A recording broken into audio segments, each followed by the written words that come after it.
Ito naman, matitikman natin ang isang sikat na delicacy sa Iloilo sa One Life Food.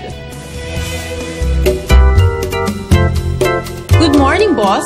Kung last week ay natikman natin ang lapas batchoy ng Iloilo, ngayon naman ay ang specialty nila pagdating sa dessert. Isa na rito ay ang barquillos, gawa lang sa harina, itlog at asukal. Ito galing ito sa Ostia, lagyan ng asukal at saka gatas at saka irol. Yun ang tinatawag nila ng barquillos kasi parang sigarilyo. Hanggang sa paglipas ng panahon, nadagdagan ng iba't ibang produkto ang original de Ocampo barquillos. Toasted round cake, mga piyaya, mga biskotso. Dinagdagaan ko na lang kasi yung araw, barquillos lang yung mga tao para makapili sila. At maliban pa sa mga yan at sa paggawa ng barquillos, sinuwerte rin akong abutan ang paggawa ng kanilang pasensya.